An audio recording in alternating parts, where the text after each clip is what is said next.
international setting in which we should place our cooperation. The world is moving towards ever greater multipolarity, and devising appropriate methods of cooperation is essential if we are to keep up.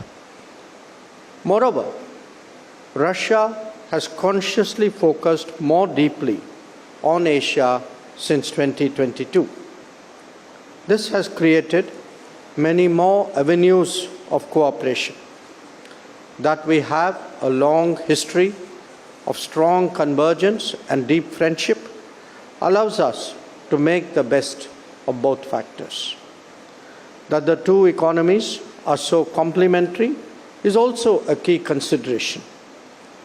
A partnership between an India that has an 8% growth rate for multiple decades ahead and a Russia that is a key natural resources provider as well as a major technology leader will serve both of them and the world well.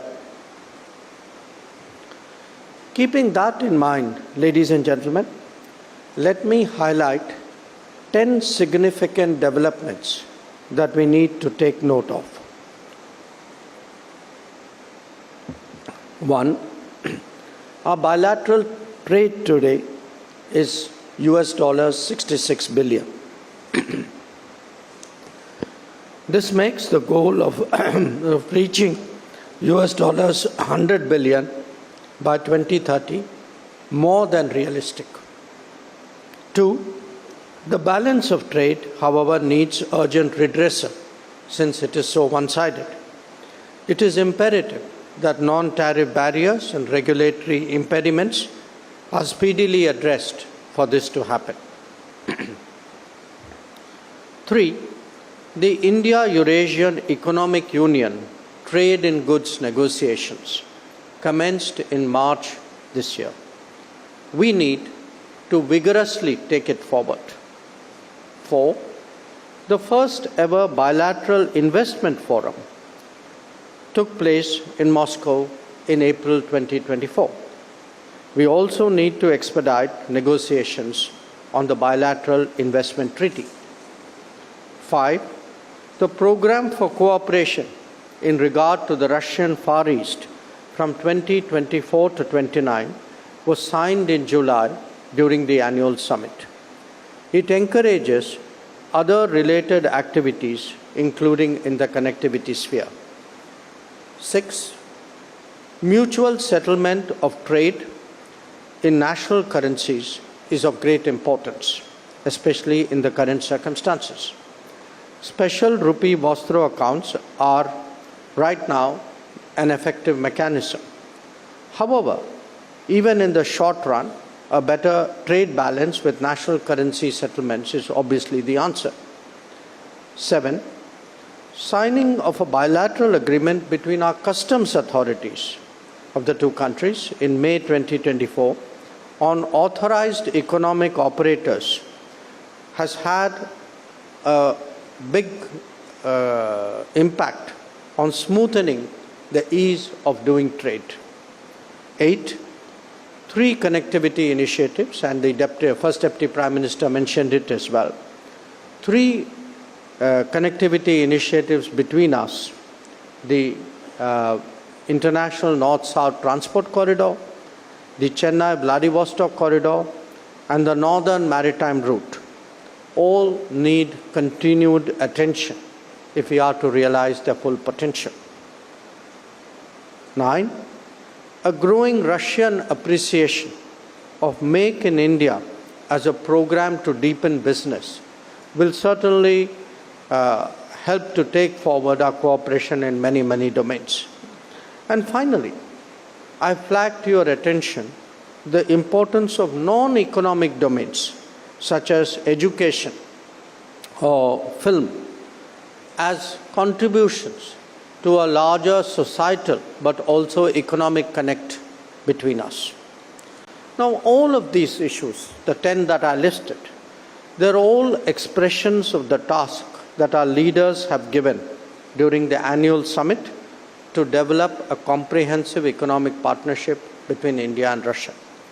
In fact, they have also charged us with developing a program of economic cooperation till 2030, on which work is currently underway. So, ladies and gentlemen, I am sure you will agree that the business community of both countries should take note and appreciate the strong direction given by the governments to take forward our trade and investment ties. It is natural that there would be concerns such as banking and payment related issues, concerns like logistical challenges, including shipping, insurance and reinsurance, as well as market access issues. Obviously, we have to find solutions that work to the comfort level of those who are actually involved in trade.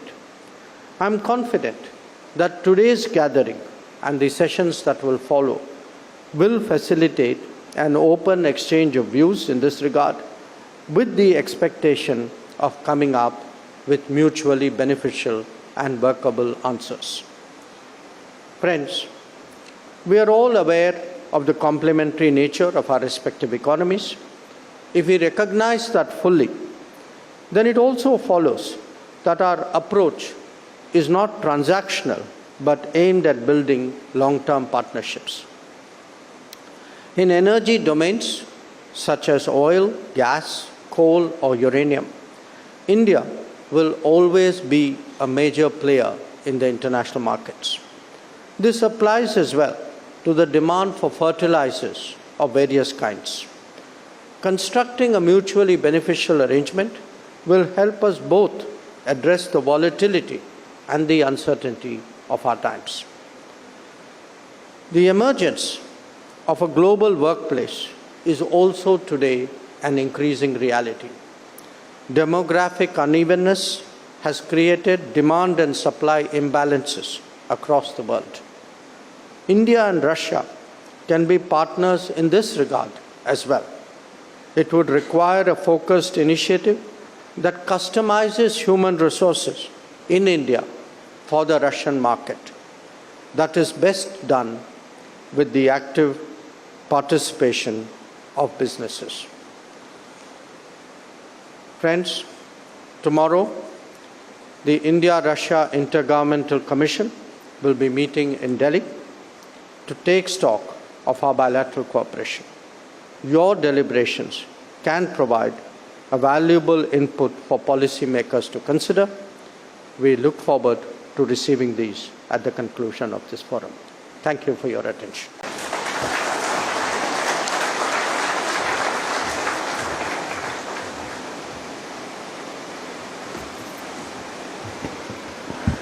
Thank you, His Excellency, Dr. S. Jaishankar, for bringing all the light, all the energy in the room. Thank you so much.